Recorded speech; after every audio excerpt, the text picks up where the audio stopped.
Hello friends, welcome to Creative Medicine.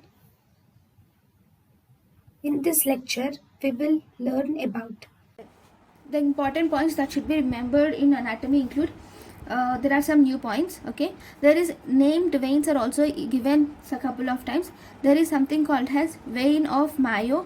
This vein of Mayo is seen at pylorus.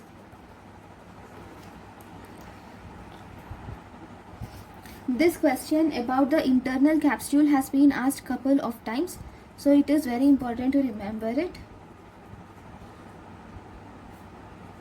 Internal capsule. If you see, internal capsule has, what does internal capsule contain? So internal capsule has an anterior limb, it has a genu, this is the genu, and it has a posterior limb. Okay, and then it has two parts from the posterior limb. We have retrolentiform part, and we also have one more part which is called as sublentiform part. Okay, this is anterior limb, this is genu, this is posterior limb. Okay, so what does this contain is very important. So if you see anterior limb contains frontopontine fibers.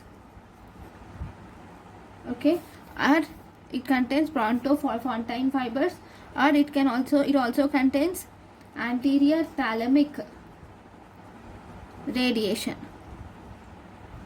Okay, then whereas the genu contains corticonuclear fibers, that is the fibers from the cranial nucleus to the cortex, whereas the ascending tract in the genu contains anterior part of superior thalamic radiation. It contains anterior part of superior thalamic radiation. Now the posterior limb, if you see posterior limb, it contains three fibers, descending fibers, which are corticospinal fibers or cortico-rubral spinal fibers or corticopontine fibers are present in the posterior limb. And if you see the ascending tract, in the ascending tract from the posterior limb, ascending tracts include superior thalamic radiation, and we also have fibers from globus pallidus to subthalamic region. Subthalamic nuclei fibers are also present. Okay, then if you see, we also have two parts, which is retrolentiform part and sublentiform part. Retrolentiform part, we have perytopontine fibers and also occipito. We have perytopontine and occipitopontine fibers. Okay, and we also have fibers from occipital cortex, that is from visual center to superior colliculus and pretectal region. So it is related to vision actually. Okay, this also contains ascending fibers.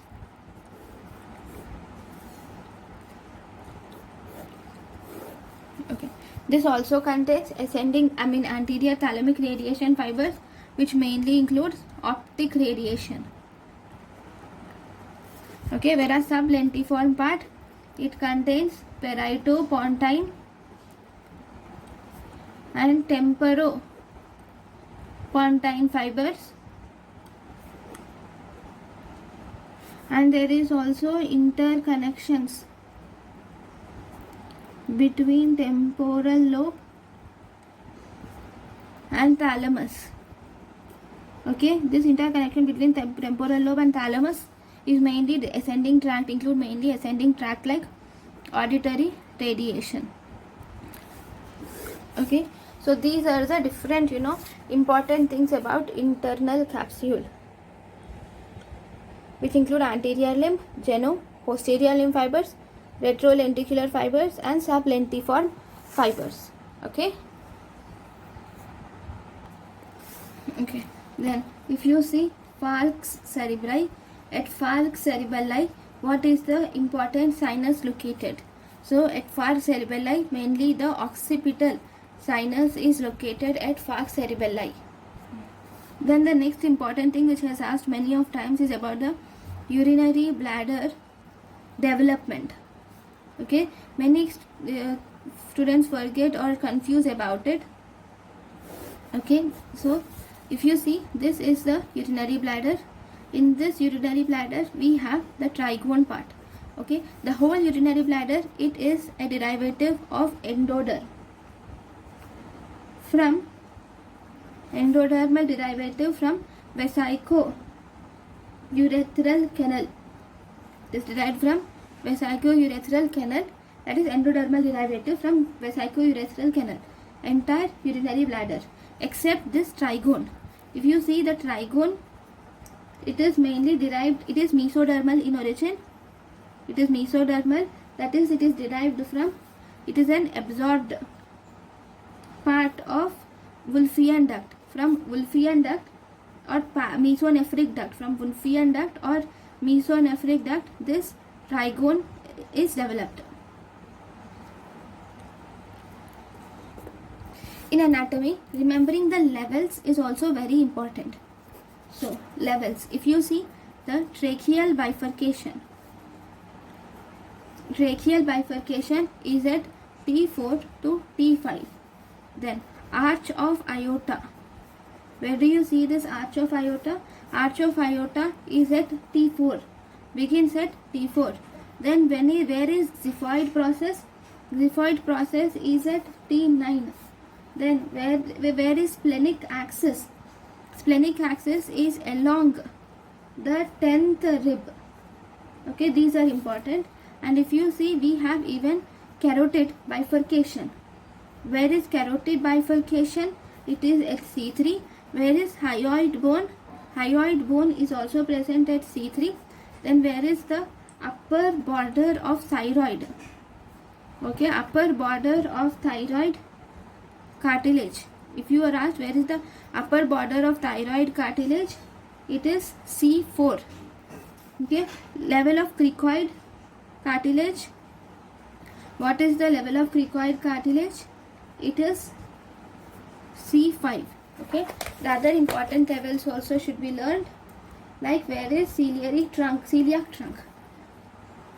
Level of celiac trunk. Celiac trunk is between T12 to L1. Then superior mesenteric artery is at L1. Transpyloric plane. The transpyloric plane is at the lower border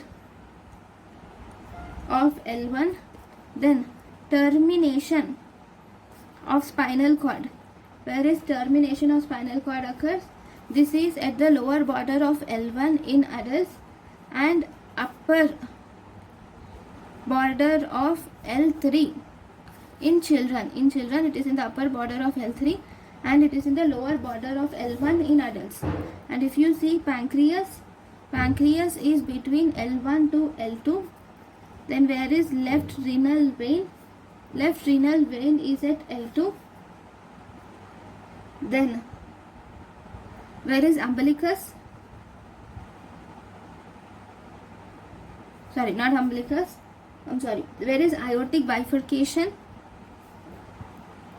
Aortic bifurcation is at L4. Tubercular plane is at L5. And if you see the common iliac artery ends at L5 to S1. So these should be learnt.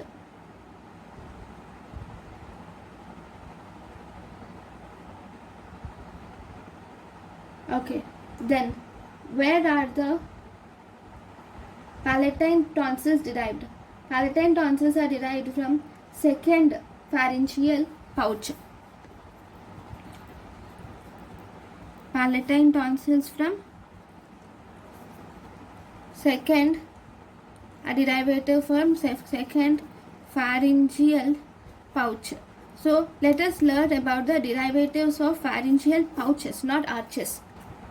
Along with arches, pouches derivative is also important. So let us learn about those pouches derivatives. So pharyngeal pouches, the derivatives include, from the first pharyngeal pouch we have eustachian tube develops from first pharyngeal pouch, and even tympanic cavity, okay, develops from first pharyngeal pouch. And if you see second pharyngeal pouch, it gives rise to palatine tonsil, okay. Then third pharyngeal pouch gives rise to inferior parathyroid and also thymus. Then fourth pharyngeal pouch, actually fourth to sixth pharyngeal pouch, it gives rise to superior parathyroid glands, okay. So these are important, and even we will see the derivatives of clefts also. Pharyngeal clefts. So if you see pharyngeal cleft, first pharyngeal cleft gives rise to external auditory meatus.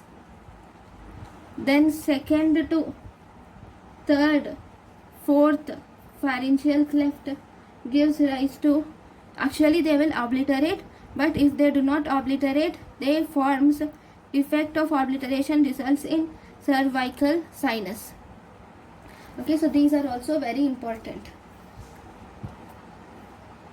So these are the different important points in anatomy.